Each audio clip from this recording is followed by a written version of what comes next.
악인이 계속해서 번성하고 당당하게 살아가고 있음에도 불구하고 우리는 왜 나에게는 그러한 이렇게 정직하게 사는데 나는 하나님 앞에 부끄럽지 않은 삶으로 내가 살아내고 있는데 내겐 왜 이런 어려움들이 계속 찾아올까? 왜 나에게는 내가 생각지도 못한 일들이 내게 계속 찾아와서 나를 힘들게 할까?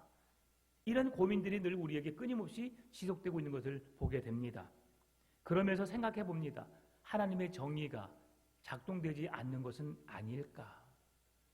왜 하나님은 침묵하고 계실까? 여러분들 그런 생각 드시지요? 저렇게 자기 마음대로 그렇게 죄를 범하면서 그냥 세상에 그 많은 사람 앞에서 부끄러운 행동을 하면서도 떳떳하게 살아가는 사람들을 보면 저런 사람 안 잡아가고 뭐할까? 사람들은 그렇게 말합니다. 예수 믿지 않는 사람들도 그렇게 말합니다. 기도해도 소용없어 보이고 예배에 목숨 걸어도 별반 다를 바가 없어 보입니다. 그게 우리의 현실이지요. 말씀대로 살아왔고 열심히 기도하면서 살아왔습니다. 그런 믿음이 우리를 배신한 것 같은 그런 느낌을 받을 때가 종종 있습니다. 여러분 그럴 때 그럼에도 하나님이 침묵하고 계시고 우리에게 말씀하지 않고 우리의 삶에 별다른 내용들이 나타나지 않는다 할지라도 여러분 하나님은 분명히 살아계시는 사실을 잊지 않으시기를 바랍니다. 오늘도 졸지도 주무시지도 아니하시는 하나님께서 여러분의 눈동자처럼 여러분을 지키시고 보존하고 계신 하나님을 기억하시고 그 하나님의 은혜를 사모하시는 여러분 되시기를 바랍니다. 때로는 욥의 아내의 말처럼 하나님을 욕하고 죽는 편이 더 낫겠다라고 말할 수도 있는 처절한 상황이 우리에게 찾아올 수도 있습니다. 여러분 우리라고 다를 바 있겠습니까? 우리도 잠깐만 방심하면 우리가 그렇게 평생 의지해왔던 하나님, 그 하나님을 의지했던 그 믿음을 놓아버릴 수도 있습니다. 욥의 아내가 믿음이 없어서 그렇겠습니까? 너무 처절하니까 어떻게 그런 상황까지 몰아낼 수 있을까, 몰아갈 수 있을까라고 생각하니까 그런 고백하고 떠나지 않았겠습니까? 여러분, 오늘 우리에게도 그런 허무와 절망의 시대가 찾아올 수 있습니다. 여러분, 그럼에도 여전히 여러분을 찾아오시고 여러분 곁에 서 계시는 그 하나님을 여러분 잊지 않으셔야 합니다. 내가 지금 절망의 사망의 깊은 웅덩이 속에 수렁 속에 빠져있다 할지라도 그곳에서 나를 건져주실 분, 나를 이끄실 분은 하나님밖에 없다는 사실, 죄와 사망으로부터 나를 건져내시고 구원해 주실 분은 우리 주님 예수 그리스도 하나님 외에 다른 분이 없음을 믿음으로 고백하시고 그 주님을 더욱 의지하며 살아갈 수 있기를 바랍니다. 오늘 본문의 말씀 보게 되면 욥의 친구들에게 있어서 욥이 더 이상 듣고 싶지 않은 상황에 처하게 되었습니다. 너무 괴로운 거죠. 욥의 친구들은 욥이 죄악 때문에 지금 너가 그런 상황에 처하게 되었고 그러한 너는 철저하게 회개함으로 하나님의 용서를 받아야 된다는 말을 하고 있는데요. 그러면서 막말을 계속해서 욥의 마음을 생각지도 않고 욥이 어떻게 생각할지 그 생각을 조금도 하지 않고 헤아리지 않고 막말을 퍼부어대는 친구들의 모습을 보게 됩니다. 그 말을 듣다 더 이상 듣지 못해서 욥이 오늘 말합니다. 욥의 친구들에게 더 이상 너희들 나에게 말하려고만 하지 말고 조용히 내 말 좀 들어줄 수 있겠니? 내가 지금 어떤 마음인지 내 말을 좀 들어줄 수 있겠니? 그렇게 청하고 있는 겁니다. 그 말씀이 2절 3절입니다. 너희는 내 말을 자세히 들으라. 이것이 너희에게 위로가 될 것이니라. 나를 용납하여 말하게 하라. 내가 말한 후에 너희가 조롱할지니라. 너희가 나를 비난하고 싶고 내가 죄악 때문이라고 내가 하나님의 저주를 받아서 내가 악인이어서 하나님이 나를 이렇게 징벌하셨다라고 너희들이 생각하고 있지만 이제 나도 말할 기회를 좀 줘라. 내가 왜 이렇게 되었는지 나도 알지 못하지만 그런 내가 뭔가를 말하고 난 다음에 너희들이 나를 비난하든 조롱하든 아니면 내가 어떤 사람인지를 알므로 인해서 내가 말을 그치든 그건 내가 말한 후에 좀 해달라. 얼마나 억울했으면 얼마나 마음이 불편했으면 그렇게 말했겠습니까? 제발 좀 나 좀 가만히 내버려 두세요.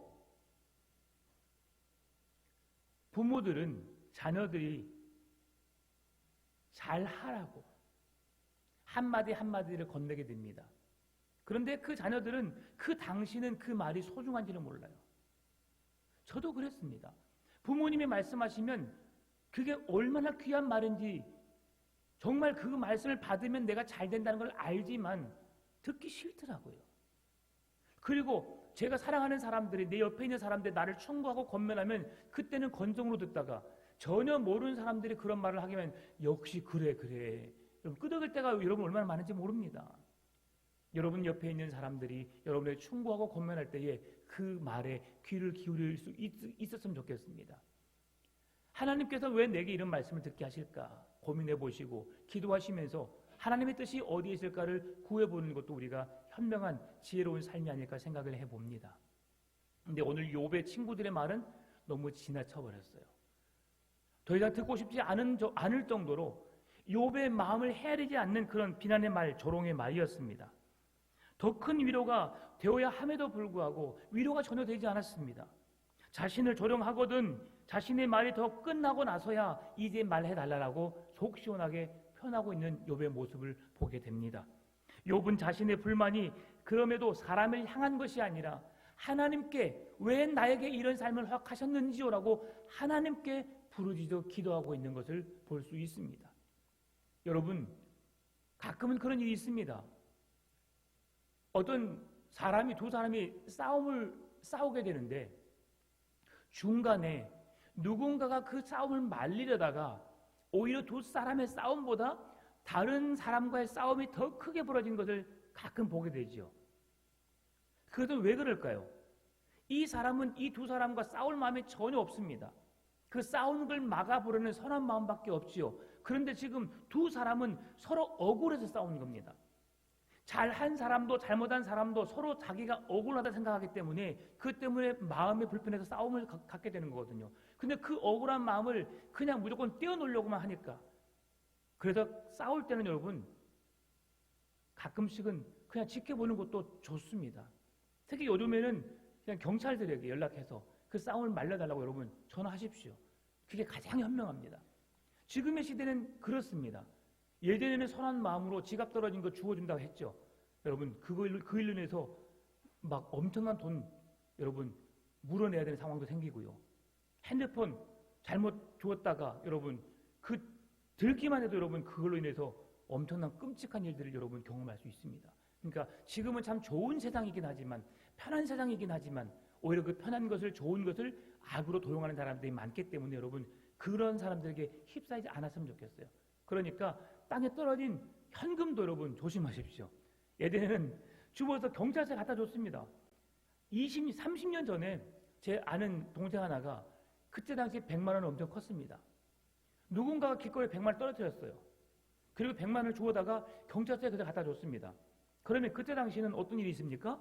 만약에 주인을 찾아줬으면 주인이 보상이라도 하기도 하고 또 고맙다고 말하기도 하고 아니면 선한 일을 하게 되면 그 경찰서에 학교에다 전화해가지고 표창장까지 주기도 했습니다. 선한 행동을 했다고.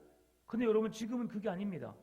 그 주인이 찾으러 와가지고 1,000만 원 했는데 900만 원 어디 갔어요? 라고 말하면 이게 큰 문제 되는 거예요. 누가 주었습니까? 그 주운 사람 역으로 추적해서 그 사람 위험하게 빠지게 하는 것이죠. 여러분 절대 그런 일 휩싸이지 않기를 바랍니다. 지금 욥은 그런 사람에게 불편한 마음을 토로하지 않습니다. 그리고 오히려 하나님께 하나님 왜 나에게 이런 어려움을 주십니까? 그 불평불만을 하나님께 고백하고 있다는 것이죠. 우리와 다르지요. 여러분 그렇게 할 수 있겠습니까? 그럼에도 하나님의 침묵에 계시기에 지금 욥의 마음은 매우 조급해하고 있습니다. 오늘 본문의 4절입니다. 나의 원망이 사람을 향하여 하는 것이냐? 내 마음이 어찌 조급하지 아니하겠느냐? 지금 욥은 사람에게 그 원망을 고백하고 있지 않다고 말하고 있습니다. 친구들이 욥을 긍휼히 여기는 마음으로 그의 상황을 객관적으로 살펴보았다면 결코 매정한 말로 욥에게 깊은 상처를 주는 말을 하지 않았을 것입니다. 욥이 왜 그런 상황에 처하게 되었을까? 아무 잘못도 하지 않았는데. 여러분 그래서 욥기 1장 1절에 뭐라고 말하고 있습니까? 욥은 온전하고 정직하고 하나님을 경외하며 악에서 떠난 자다. 2장 3절에서도 동일하게 그렇게 말하고 있습니다. 여러분, 하나님께서 욥을 그렇게 인정했습니다. 욥의 믿음이 어떠했는지를 그에게 그걸 말해주고 있는데, 욥이 그렇게 살았음에도 불구하고 하나님과 사탄과의 회의 속에서 사단이 욥을 시험해 보겠다는 그런 말로 인해서 하나님이 시험을 허락한 것뿐인데, 욥에게는 끔찍한 엄청난 고통이 그의 삶에 찾아오게 된 것이죠. 그 고통을 겪고 있는 욥의 심정을 여러분 한번 헤아려보셨습니까? 우리는 작은 일, 조금만 작은 일만 경험하면, 누군가 나를 공격하는 말만 하면 내 마음이 참지 못해서 울분을 막 화를 내면서 어찌할 바를 모르는 우리의 모습을 보게 되지요. 조금만 억울한 일을 당해도 우리는 참지 못하는 우리의 모습을 보게 되는데, 욥은 잘못하지 않았음에도 불구하고 3명의 친구가 한 번에 공격하고 또 돌아가면서 한 번씩 또 공격하고 또 다음 주부터는 또 다시 엘리바스가 와서 마지막 또 공격을 또 합니다. 얼마나 안타깝고 얼마나 마음이 불편하겠습니까? 욥은 자신에게 닥친 일들을 기억만 해도 불안하고 두려움에 사로잡히게 되는데, 친구들이 위로한답시고 그 상처에 계속해서 소금을 뿌리고 있는 것이죠. 얼마나 쓰라리고 바쁘겠습니까? 고통에 더 큰 고통을 주고 있는 모습을 보게 되는 것이죠. 욥의 친구들은 계속해서 말합니다. 너는 죄를 지었기 때문에 죄의 결과로 고통을 당하고 있어. 욥의 친구들은 한 번도 욥을 헤아리지 않았습니다. 그리고 악인이 고통을 당하는 것에만 그들은 관심을 두고 있습니다. 의인도 고난을 당할 수 있고 의인도 어려움에 처할 수 있다는 사실을 한 번도 그들은 생각해 보지 않은 것입니다. 지금 욥은 의인이지만 성경에서 사람을 향해서 의롭다고 표현한 사람은 한 사람도 없습니다. 그런데 예수님 외에 당대 의인이었다고 말하는 사람은 욥밖에 없어요. 여러분, 그러한 자에게 지금 친구들이 비난하고 조롱하고 있다는 사실이죠. 주위에 보게 되면 법 없이 살 수 있는 사람들이 얼마나 많은지 모릅니다. 그런 사람들은 정말 세상의 사람들 앞에 이웃들에게 전혀 불편한 일을 하지 않습니다. 오히려 내가 불편했으면 불편했지, 내가 어려움을 당했으면 내가 어려움을 당했었지, 다른 사람에게 피해를 주지 않는 사람들이 많습니다. 우리 그리스도인이 그렇게 살아가야 합니다. 예수님의 이름 때문에 내가 조금 피해를 보고 내가 어려움을 본다 할지라도 참아내면서 내 안에 계신 예수 그리스도를 자랑 삼는 그런 믿음으로 굳게 서야 되는 것이지요. 친구들의 공박에 대한 욥의 자신의 결백함을 호소하고 있지만 친구들은 그 욥의 결백함을 들으려고 하지 않습니다. 얼마나 억울합니까? 제발 내 말 좀 들어주시라니까요. 억울합니다. 억울합니다. 재판 경우에 보게 되면 피고인이 변론할 수 있는 기회를 줍니다. 왜냐하면 피고인은 죄인으로 판정된 시간이 아니기 때문이죠. 너는 몇 항에 의해서 이런 죄를 지었어. 빵빵빵 때리면 그 사람은 이제 죄인입니다. 근데 죄인이 되게 그 판결을 받기 전에 그 재판을 하게 되는 과정 속에서는 그가 피고인의 입장에서 아니면 피의자의 입장에서 그렇게 왔지만 그러한 상황에서는 아직 죄인이 아니기 때문에 마지막 당신의 변론을 하십시오. 어떤 말을 하고 싶으십니까? 라고 해서 내 자신을 변론할 수 있는 기회를 주는 겁니다.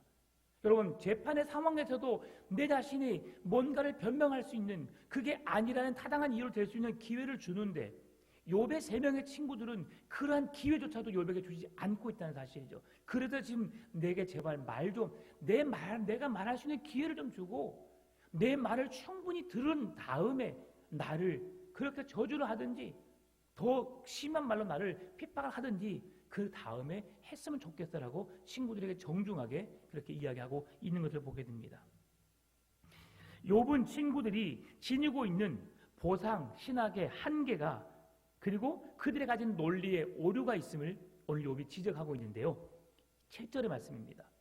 어찌하여 악인이 생존하고 장수하며 세력이 강하냐. 여러분, 어찌하여 악인이 생존을 하고 계속해서 장수하고 세력이 강한 이유가 뭐냐? 지금 욥의 3명의 친구들은 욥에게 너는 죄를 지어서 하나님의 저주를 받고 심판을 받아 악인이기 때문에 지금 멸망을 받는 거야. 악인이기 때문에. 근데 욥은 하나님 앞에 의인이거든요. 근데 의인도 고난을 당할 수 있다는 사실을 그들은 생각하지 않았고요. 그런 반면 악인은 반드시 망한다고 생각했습니다. 그들의 논리로 의하면 7절 말씀 보게 되면 어찌하여 악인이 계속 생존하고 또 장수하고 세력이 강할 수 있느냐라고 말하는 것이죠. 여러분, 이것이 지금 현실입니다.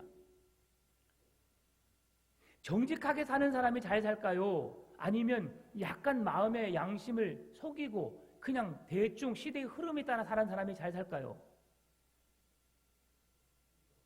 네, 후자입니다. 아니, 잘 사는 사람들은 그냥 정직하지 않게 사는 사람이 잘 살죠. 예전에 우리 세무공무원들, 제가 어렸을 때만 초등학교 때만 해도요, 세무공무원은 제가 잘 모르고 세금에 대해서는 모르고 수도를 하시는 분들, 그때는요, 수도 집으로 와가지고 수도 계량기 체크하고 거기서 돈을 받아갔습니다. 지금처럼 자동이체 하지 않았고. 근데 저희 집은 평생 1,000원만 냈어요. 1,000원만 물세를. 왜냐하면 수도사업본부의 직원이 저희 아버지의 외숙모의 아들이거든요. 그래서 그냥 매달기를 그냥 적고 무조건 1,000원만 받아갔어요. 자, 그러면 1,000원 받아갔죠. 그러면 이제 우리는 친척이기 때문에 1,000원만 받아주고 다른 건 안 받았겠죠. 근데 그 돈을 어디서 받았겠어요, 사람들이? 근데 그 친척분이 그렇게 했다는 것이 아니라 당시 보게 되면 그런 것들을 세금 감면하기 위해서, 수도세를 덜 내기 위해서 그들에게 로비를 하는 것을 보게 됩니다.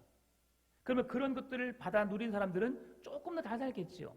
근데 세무소에 있던 사람들은 그 세금을 감면하기 위해서 더 큰 로비 뒷돈이 오고 갔다고 했습니다. 그 돈을 주고받는 사람들은 집을 사고 차를 사고 화려한 빌딩 속에서 살았다는 말을 들은 적이 있습니다. 옛날에 경찰들도 지금은 없지만 교통법규를 어떻게 해요?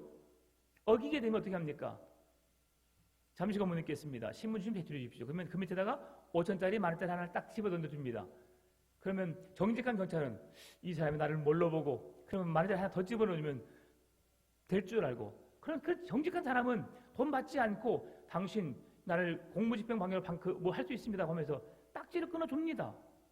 근데 어떤 사람들은 조심하십시오 하고 딱 그냥 보내는 사람이 있어요. 이런 사람들이 큰 돈을 챙겼다는 말도 있습니다. 그래서 예전에 교통경찰 하게 되면 집을 사고 뭘 사고 갔던 사람이 있었다. 이건 뭡니까? 정직하지 못했기 때문에. 저는 우리 교회 신순 장로님을 참 존경합니다. 예, 그 권사님이 늘 입버릇처럼 말합니다.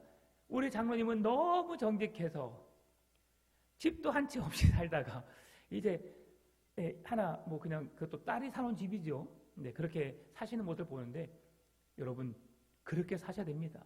지는 것 같지만 바보처럼 사는 것 같지만 하나님 보시기에 얼마나 아름다울까. 정직한 자를 통해서 하나님은 일하십니다. 여러분 강직한 믿음을 가지시기 바랍니다. 욥이 갖고 있는 불편한 마음이 무엇입니까? 어찌 악인이 형통할 수 있는가입니다. 너희들이 지금 내가 죄인이고 악인이기 때문에 하나님의 저주를 받는다라고 말하지만 그러나 현실은 악인이 형통하고 있는데 너희들의 말이 맞냐? 라고 지금 반문하고 있는 것이죠. 여러분 악인들은 오늘 8절과 10절에서 이렇게 말합니다. 그들의 후손이 앞에서 그들과 함께 굳게 서고 그들의 후손이 앞에서 그들과 함께 굳게 서고 그 자손이 그들의 목전에서 그러하구나. 그들의 집이 평안하여 두려움이 없고 하나님의 매가 그들 위에 임하지 아니하며 그들의 숫소는 새끼를 베고 그들의 암소는 낙태하는 일이 없이 새끼를 낳는구나. 악인들의 삶이 점점점 잘 되어져 가고 형통하고 모든 것이 세상에 부러움에 살만한 좋은 일들만 계속 가득하다는 것을 지금 욥이 말하고 있습니다. 왜 악인들은 잘 사는 걸까요?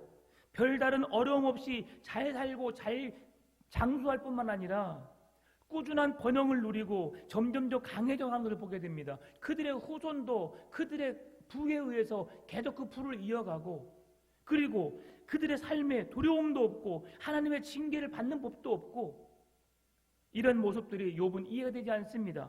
더 뒤에 악인들이 키우는 짐승들도 낙태하는 일이 없습니다. 더 뒤에 어린 아이들, 그의 자녀들 밖에 많은 짐승들이 자유롭게 뛰어노는 것처럼 그들에게 자유가 있음을 말합니다. 인생을 살다가 죽을 때에도 13절 말씀 보게 되면 오랜 기간 동안 고통에 시달리지 않고 그냥 편안하게 잠드는 가운데 그냥 죽음을 맞이한다. 그런 평안함을, 형통함을 지금 욥이 고백하고 있습니다. 악인이 세상을 살다가 죽을 때도 욥과 같이 고난을 당하고 죽는 것이 아니라 편안하게 잠을 잔 것처럼, 여러분, 그래서 욥기 20장 21절에서 말합니다. 남기는 것이 없이 모두 먹으니 그런즉 그 행복이 오래가지 못할 것이라. 실제로 지금 이게 누구 말이냐면 소발이 한 말입니다. 욥의 친구 소발이 악인의 형통은 오래가지 못한다라고 말했는데, 악인의 형통이 오래가지 못한다 20장 21절에서 말해주고 있는데, 지금 현실은 그렇지 않다는 것이죠. 21장에서 악인들의 삶은 6절부터 시작된 그 13절까지 말씀이 너무너무 좋아 보이는 것이죠. 우리도 그럴 때 있습니다. 그냥 내가 눈 감아 둬버리면 그냥 더 잘 살 수 있는데, 여러분, 더 잘 산다는 의미가 뭘까요, 여러분? 우리의 마음에 근심 걱정 없이 사는 것이 여러분 우리에게 행복입니다. 여러분, 남에게 뇌물 받아서 그것 내가 걸리면 어떻게 할까 불안하고 그렇게 불편한 삶을 사는 것보다도 받지 않고 내 삶에 더 많은 것이 있지는 않지만 내가 노력하고 수고하고 땀 흘린 만큼 받은 것으로 지혜롭게 사용하면 되는 겁니다. 여러분, 누울 수 있는 집이 있으면 됩니다. 내가 오늘 걸을 수 있는 신발이 있으면 되고요. 그냥 오늘 하루 입을 수 있는 옷이 있으면 되는 겁니다. 더 큰 고민이 뭐가 있습니까? 사람들과 비교하기 때문에 고민이 되는 거예요. 지나가는 차를 보면서 나도 저 차 타고 싶은데, 비교하다 보니까 내게 없는 것을 충족하고 싶은데 충족할 수 있는 방법이 뭡니까? 정직하지 않는 법을 선택하는 겁니다. 그것이 우리로 하여금 죄를 짓게 하는 겁니다. 100원짜리를 200원 받고 파는 것이 적당한데 500원 주고 팔고 1000원 주고 팔고 남을 속여서 그렇게 한다는 건 결코 좋은 일 아닙니다. 여러분, 오늘 그 오후에 우리 교회 지금 바다회가 진행되고 있는 오후에 진행할 건데요. 여러분이 생각했던 가격보다 훨씬 쌉니다. 그런데 그럼에도 너무 비싸다 하고 생각할 수 있습니다. 그렇다면 여러분, 그렇게 생각하신다면 내가 주님의 마음으로 이 귀한 돈만큼 내가 선교를 한다는 마음으로 동참해 주십시오. 그럴 불편함이 없을 것 같습니다.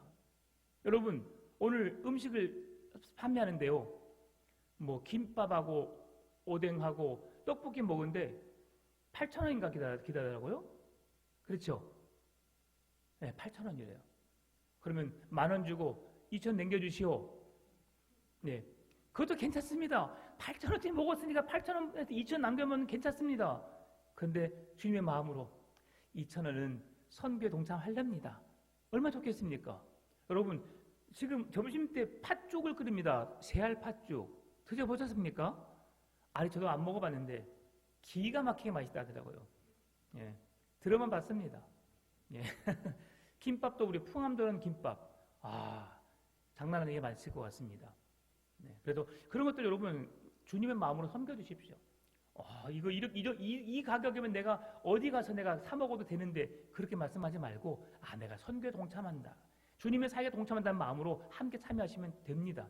옆에 그냥 가만히 서성이는 사람이 있으면 돈이 없어서 서성이는구나 생각하시고 여러분 호주머니를 벌려서 그분들도 하나씩 사주시고 그러면 좋습니다. 네, 그렇게 하시고 그렇게 할 때에 오늘 우리의 삶이 하나님께서 주시는 은혜로 또 축복으로 살아가게 될 줄 믿습니다. 악인은 매우 뻔뻔스럽습니다. 자기는 당당하게 하나님 없이도 나는 살 수 있다라고 말합니다. 오늘 본문의 14절 15절입니다. 그러할지라도 그들은 하나님께 말하기를 우리를 떠나소서 우리가 주의 도리 알기를 바라지 아니하나이다. 전능자가 누구이기에 우리가 섬기며 우리가 그에게 기도한들 무슨 소용이 있으려 하는구나.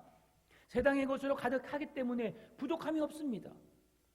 하나님의 존재가 필요 없는 것이지요. 기도한들 무슨 소용이 있겠습니까? 다 가졌는데요. 그냥 내가 원하는 거 언제든지 살 수 있는데요. 하나님이 무슨 소용이 있겠어요? 지금 그렇게 고백하고 있는 겁니다.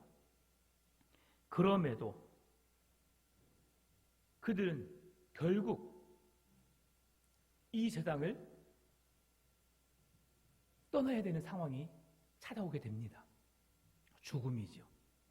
아무리 악하게, 아무리 잘 살다가, 아무리 행복을 누리다가 그들이 살아간들 결국 그들은 죽음을 맞이할 수밖에 없다는 것이죠. 한 번 죽는 것은 사람에게 정하신 것이요, 그 이후에는 하나님의 심판이 있음을 그들은 알지 못하는 것이죠. 하나님의 심판대 앞에 섰을 때 그들이 살았던 인생의 행복은 이제 전혀 그들에게 주어지지 않습니다. 더 이상 그들이 갖고 있었던 그런 모든 부와 명예와 권력은 그들에게 전혀 존재하지 않는 삶이 될 것입니다. 예수 그리스도를 알지 못하기 때문에, 예수 그리스도 믿기를 거부했기 때문에, 예수 그리스도의 이름이 없는 자들에게는 영원한 멸망입니다.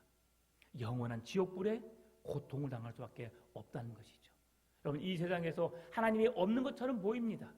하나님이 악인들을 그냥 내버려 두는 것처럼 보입니다.